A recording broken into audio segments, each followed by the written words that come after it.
The question is, what do we know at this point about the Apple iPad? I think we can be fairly certain that when it finally comes out, I think officially now, April 3rd is when it's going to be in the Apple stores, and that you'll be able to purchase them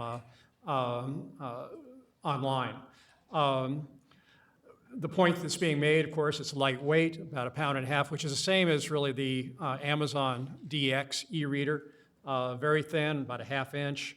The color display is not your typical liquid crystal display. It's a very bright display. I haven't had a chance to see it in sunlight. Have you had a chance to test it in sunlight?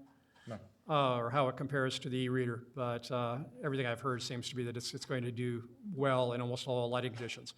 Made a point that it's going to support all of the iPhone apps, but there's a way to adapt those apps to take advantage of the full screen. It became clear that Apple doesn't intend to support Adobe Flash, which is in a number of the websites and applications, so that's going to be an issue to deal with. Bob Gilbert was showing me some of the things they're dealing with at Morris and recognizing they're going to have to make a few changes if they want to be on the iPad.